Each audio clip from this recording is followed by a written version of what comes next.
Okay, now we are back. Hello. Do you want to know a big part of the reason why controllers, I don't know if the guy's gonna address this.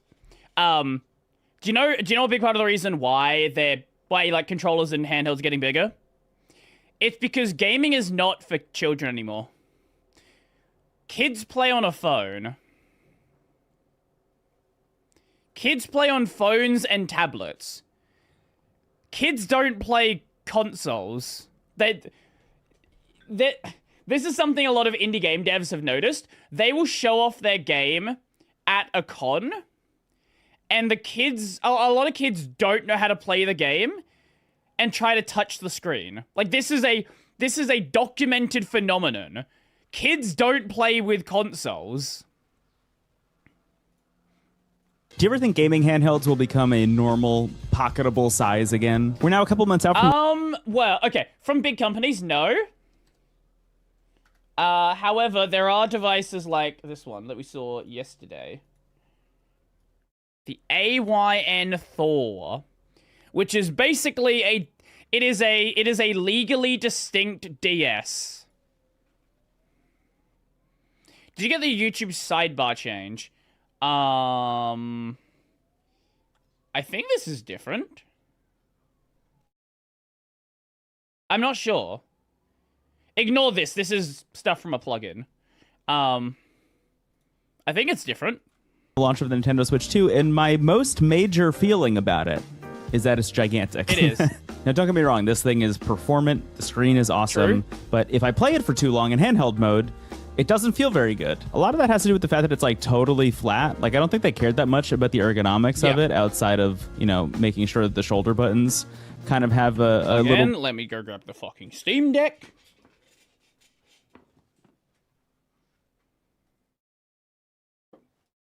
This has the exact same problem. It has flush, flat edges, and it's about the same size.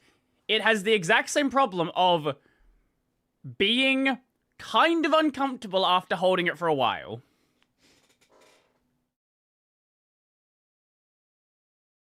I like the Steam Deck, but I do wish they designed the... I know they wanted to, like, limit the size as much as possible, but, like, I do kind of wish they designed the controller part of it more like a controller. Because I think that would have worked a lot better. But it would have made it also, like, 2 inches wider.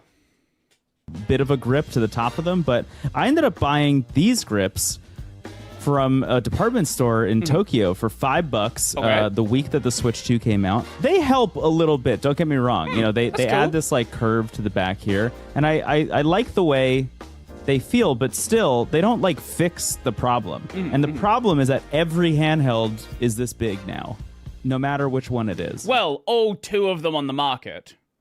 It's not like handhelds have been a thing for a while. There's a lot of smaller companies that are starting up with it again, but, like, who's actually making handhelds? You have Valve and Nintendo. Besides that, it's a bunch of, like, small startup companies, Kickstarter companies, Indiegogo companies. No one else is making them anymore. Yeah, okay, Asus and MSI, they did jump on the gaming handheld trend.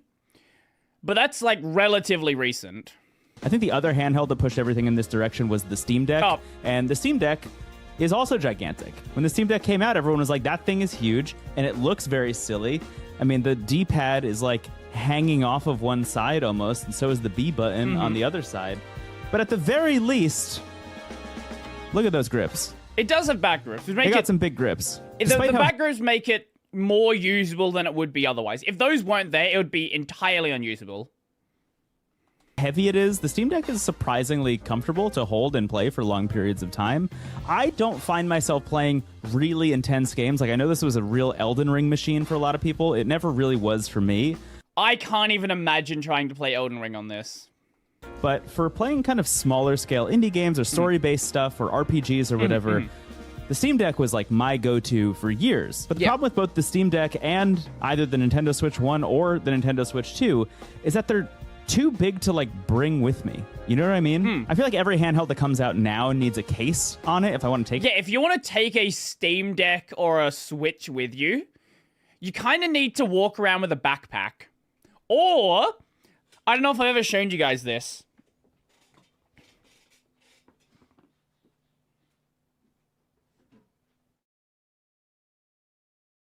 Like, I am a satchel enjoyer.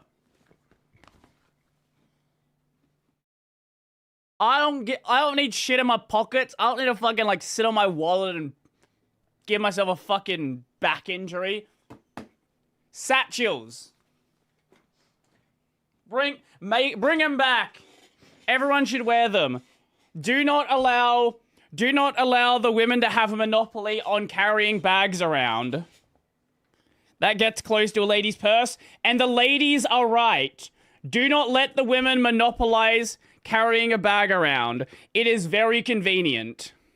It anywhere. Like, I've been using the ROG Ally X for most of the year, and oh my god, that's chunky. I got this D brand case, first of all. Oh, it's a D brand case. Just to add some more grip to this thing, because again, it's gigantic and it's heavy and it doesn't feel super great to hold for long periods of time, but it also has this cover on it, so I can slap it on and then travel with it. Even then, though, I'm not about to bring the ROG Ally X or the Nintendo Switch 2 on a subway. Like, at no point did I think to myself, well... If you are... Okay. I understand what he's saying. If you're the kind of person that... Like, if you're going to university, right? I always brought a backpack with me. Or if I'm going anywhere, I have the bag with me. As I said, bring back bags for men. They just make things better. Have a bag. Have a fanny pack. Just wear a bag. I was commuting back and forth between Brooklyn and Manhattan to go to the office. I'm going to take my Switch. I'm going to put my Switch in a case and then take that case and put it in my bag and then hope I get a seat on the subway. And if I do, for those 30 minutes, I'll play the Nintendo Switch by opening up my bag and then the case heels, and taking the Switch out and playing it. Heels are uncomfortable. That never occurred I've to tried me. that. And I see almost nobody doing it. That doesn't mean I actually see nobody doing it. I have seen people do it, and I've actually seen people... Do you want to know what's funny? I've seen more people on the train with a DS and a 3DS than I've seen with a Switch. There's some people in their late 20s who still have a DS who will still actively play it on the train. Miraculously not even have a seat on the subway. They'll just be like standing in the middle of a train car playing the Steam Deck. Based. And like, more power to you if you have that power within you. No, that's based. I definitely That's incredibly don't. based. I don't even think it's a nostalgia thing to wish for handhelds that are like kind of a more reasonable size again. Like the Nintendo DS and Nintendo 3DS are wonderful devices that fold closed, fit in my pocket.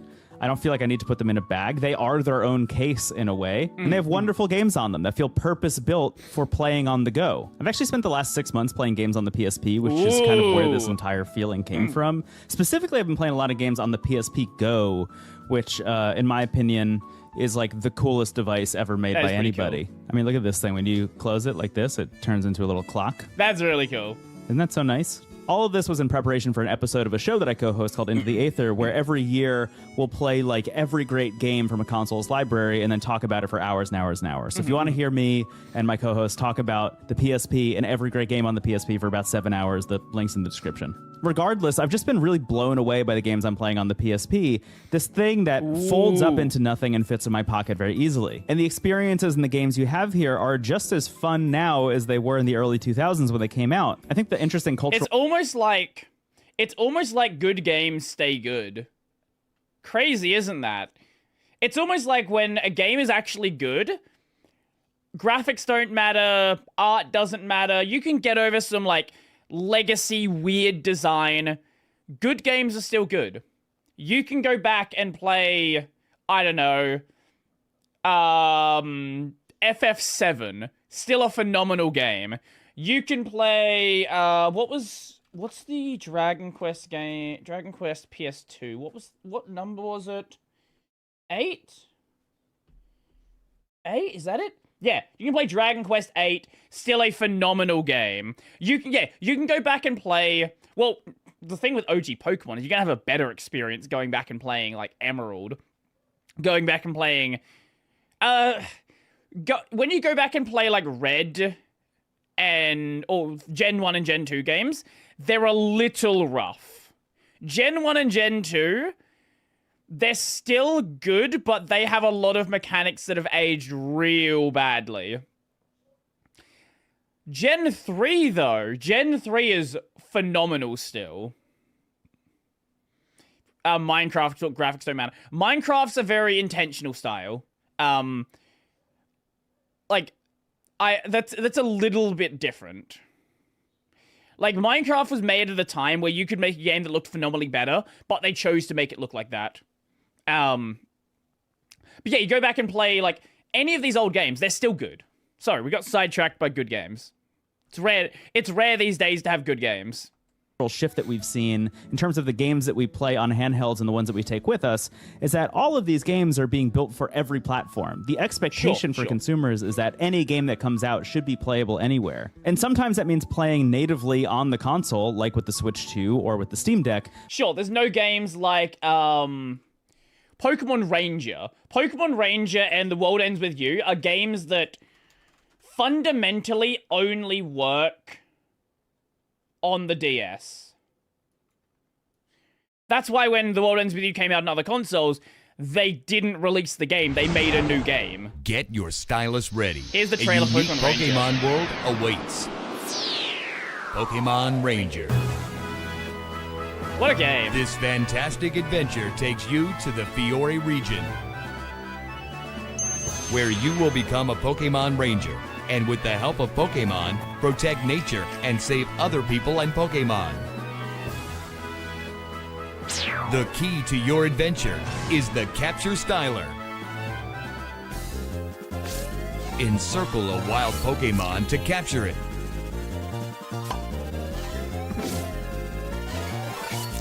Man, what a But game. remember, many Pokemon won't be easy to capture. The Pokemon you capture will help you along the way.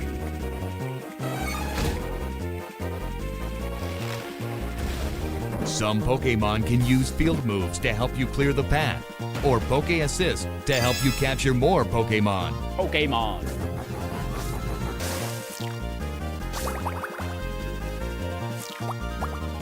By working with your Pokemon allies throughout your journey, you'll grow into a full-fledged Pokemon Ranger. Get your stylus ready for this exciting What a Pokemon strange, adventure. unique game. I know, it's so fun. Pokemon Ranger. Yeah, this or The World Ends With You. These are games that only fundamentally work on the DS. Or another device that has a touch Brodie, screen. wanna give a prediction of what price range you expect the Gabekube to be in?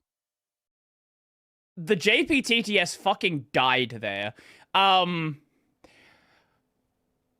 hope it doesn't hit $1,000. But I don't know where it's going to be because RAM prices are fucking cooked right now. If you asked me back in June what it would have been, I probably would have said it could easily do 600-700. Right now, I don't know what the fuck they're gonna do. I really don't. I think over 1,000 is very possible. But sometimes that also means streaming it to your console, like with Xbox Game Pass or NVIDIA GeForce Now. But when I think about the games that were released on the PSP or the Nintendo DS at the same time, the ones that really stand out to me are the ones that feel purpose-built for the platform. It's the ones where the developers got their hands on this hardware and they said, what game can I make for this that I can't make for anything else? Alternatively, what we're seeing now is that every game needing to be played everywhere means that they're all kind of in many ways, Nintendo's still doing this. Nintendo still has, like, most of their games, you could reasonably play most of the Nintendo console on Nintendo, what do you call it? Library on any system. But there are still games that are made for Switch controls. But Nintendo's the only one doing this anymore. and their control schemes and in their experiences. Before you come at me, obviously I don't mean that people aren't making good, exciting, cool games anymore. Of course they are. But look at this and tell me that this wasn't an amazing swing that pushed developers to make use of the hardware in really strange and interesting ways that expanded what we thought video games could do. A lot of what we have now is just kind of built around convenience, and that convenience is cool and exciting. Sure, don't get me wrong. I really love these things, but it also has to come in a form factor that I don't want to take out of my house. Pretty much every time I leave the house, still to this day, I have some kind of handheld in my pocket. On the flip side, the ROG Ally X comes with me basically if I'm leaving the house for multiple days. But Yeah, it's the Steam Deck is less of a handheld and more of a couch gaming machine. I would imagine, this is me as well, most of my Steam Deck gameplay is in bed or is on the couch. I don't really take it anywhere. What is my favorite handheld? The DS. Which DS did I have? DS Lite? The DS Lite's the one I had.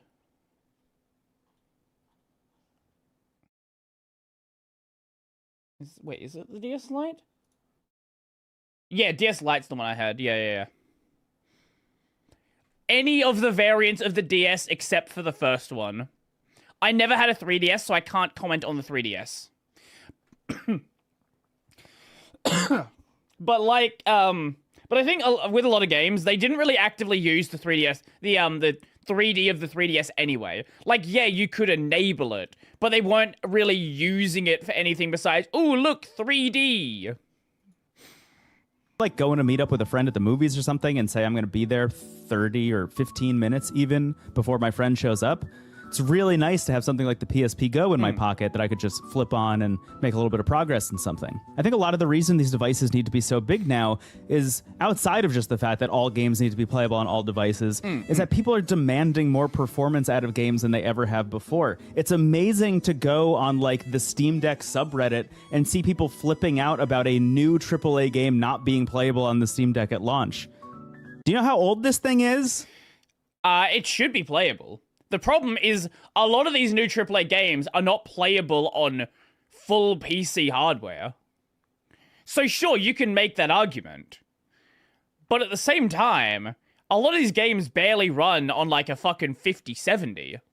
This had outdated hardware when it came out, man. Be normal.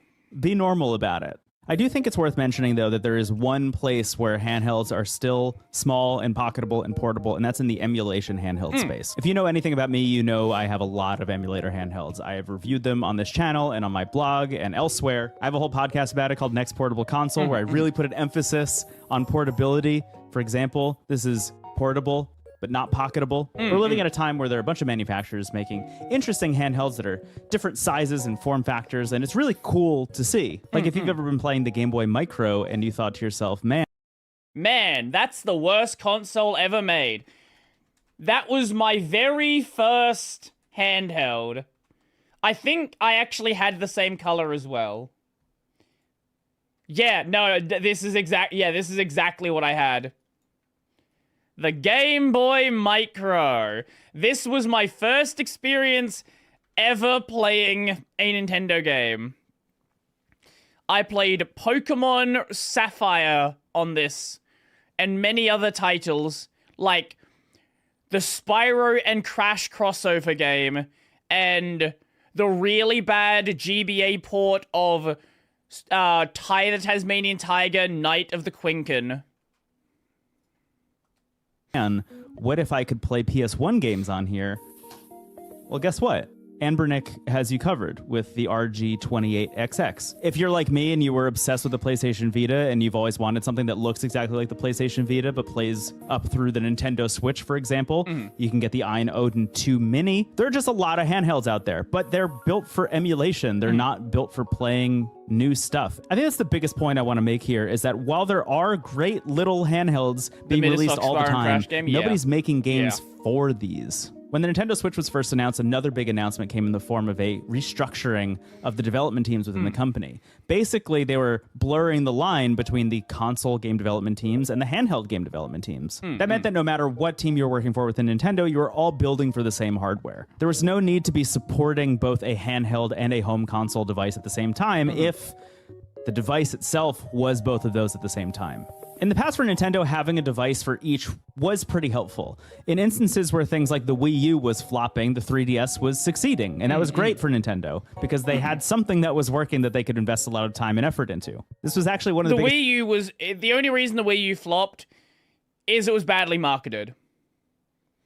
Everyone knows this at this point, but most people didn't buy a Wii U because they thought the Wii U was like a screen for the Wii. That's why they didn't buy it. They're like, oh, I have a Wii already. Why would I want a screen for the Wii? I just play it on my TV. That's why that console fucking died, because they didn't know how to market it. It was so... I don't know what they were thinking with the Wii U marketing.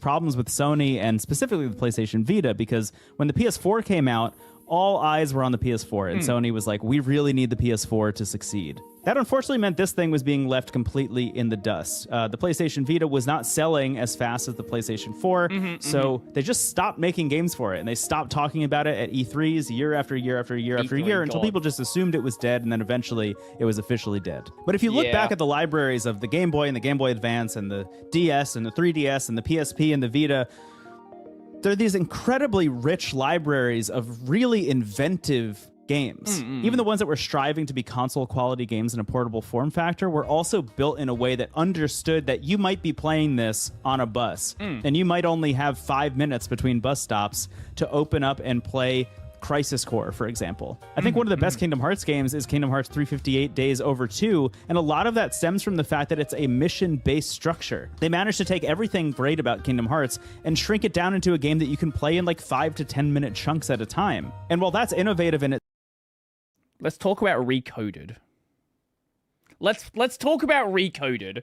We've had enough glazing of 358. People need to know how good Recoded is. I should play the PSP God of War games. I should do that.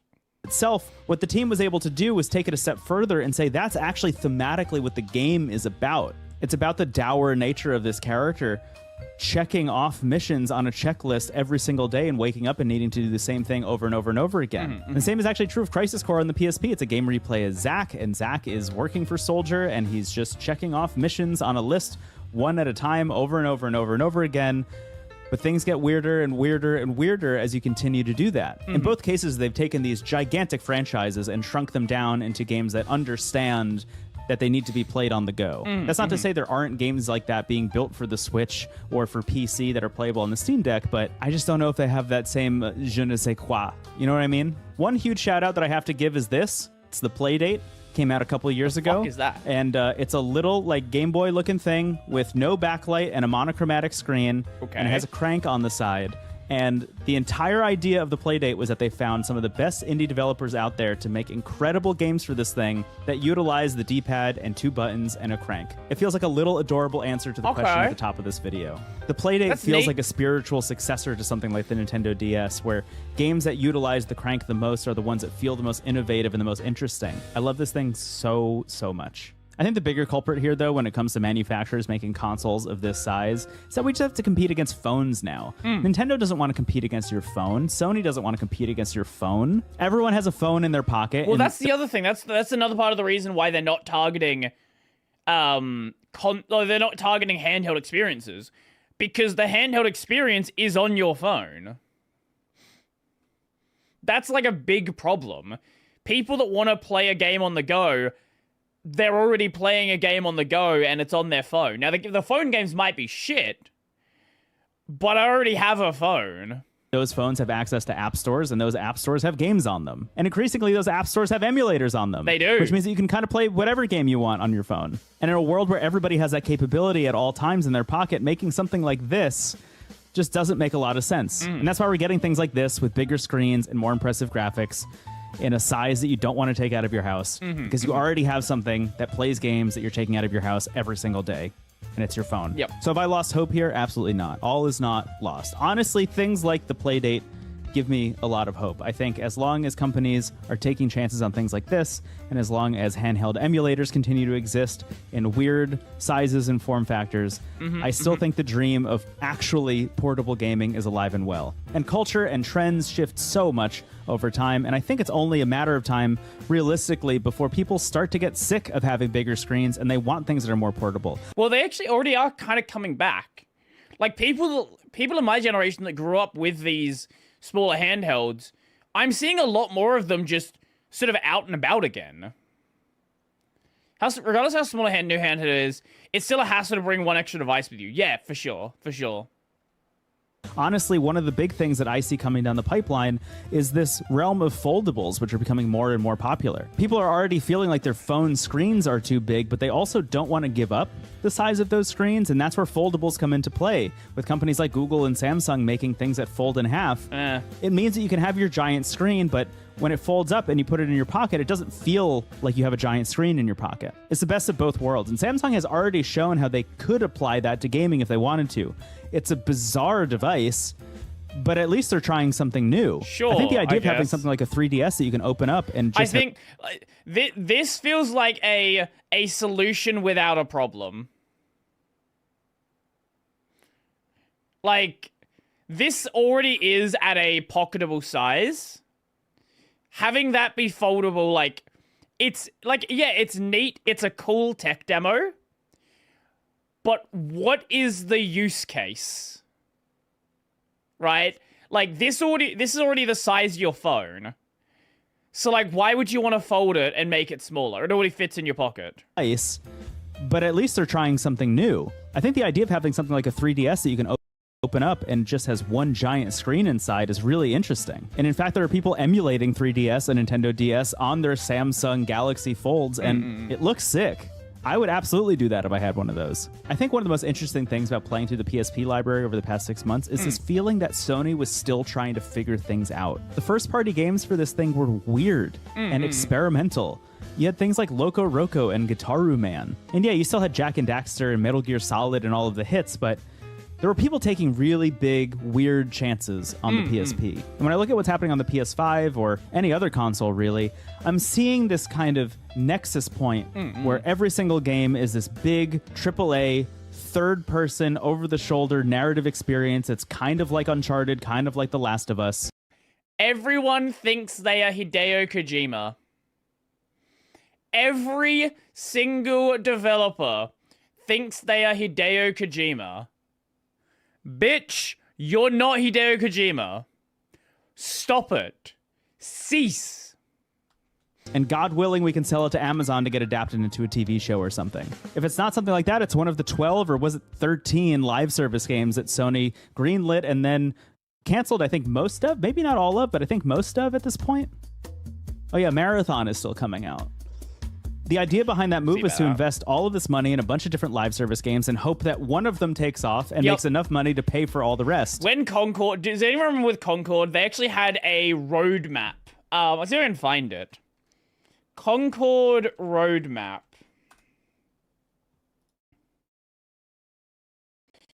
No, not the season roadmap. Because they had like a roadmap... Or maybe this is the one. Hold up. Because they had a roadmap being like, yeah, we're going to make, like, comic books. Okay, no, it's not that one. Because they were like, we're going to make comic books. We're going to have a TV series. That's why Concord was part of, what do you call it? That series where it was just, like, shorts for a bunch of different games. Fuck, what was that series called?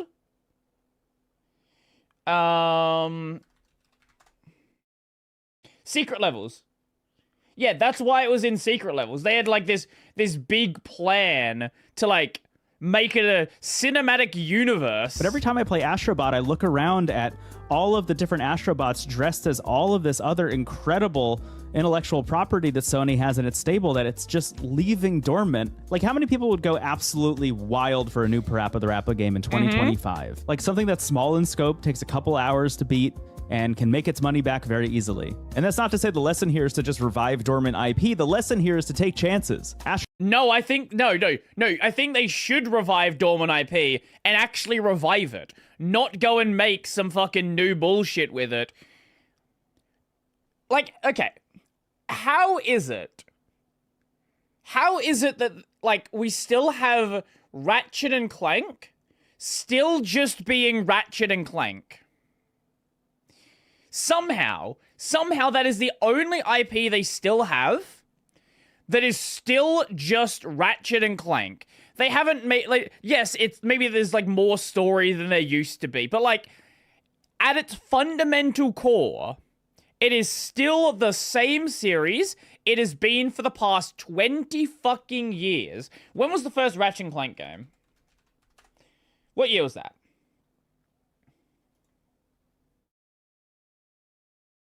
Uh, 2002. The past 23 years, it is the exact same game, minus the new bullshit they made where they made like some like battle royale shooter bullshit. Astrobot is just as much a testament to what PlayStation is leaving on the table as it is to an era where they were taking a bunch of big swings to create the IP that they're now leaving on the table. And just to be clear, none of this is to say that I dislike these AAA games. I play God of War when it comes out. I enjoy God of War. But when I look at what Sony was doing with this handheld in particular, I see a company that wasn't making sure things all the time or chasing trends. They were just trying stuff out and making experiences that were maybe for some people and maybe not for other people, and that was okay. The funny thing is, there is still a publisher that is like just funding really interesting small projects. It's a publisher people don't really think of like as a big publisher, but they are at this point a relatively big publisher. So let's go. Let me go to Ball Pit. Devolver Digital. Devolver Digital is what Sony was doing 15 years ago. They fund random small projects. You have the weird new Bennett Foddy game. Ball Pit. What's another one? What is Tron? I don't know. What is Tron Catalyst? Okay, this one's apparently not very good. See, there is obviously going to be some misses. The Talos Principle. Never. This is apparently pretty good. Right? Like, this is the studio, this is the publisher that is now funding the weird shit. Wizard with a Gun. Okay, this one's apparently not very good. Again, like, this is what you get when you fund small-scale projects. You're gonna have a lot of games where it's like, you know, they're maybe not amazing. They're maybe kind of okay. But then you get Cult of the Lamb. Right?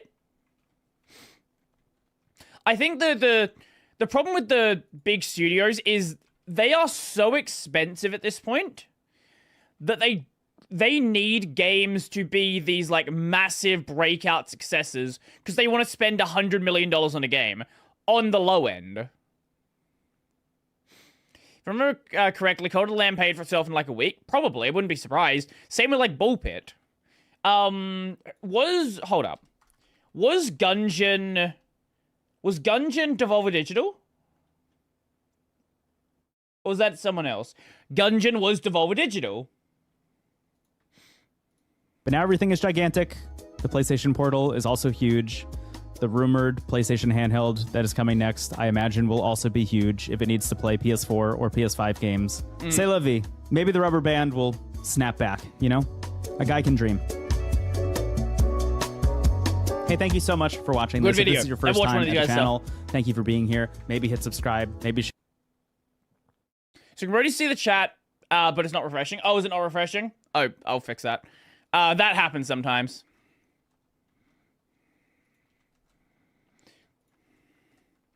By the way, check DMs. I guess I can do that. Lewd Weeb games are bringing in the big bucks these days. How are they always being promoted by Steam and bestsellers? Well, they're bestsellers, that's why.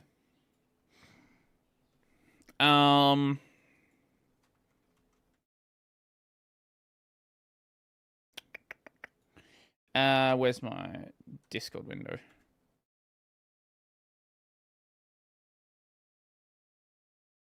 Oh, what the fuck?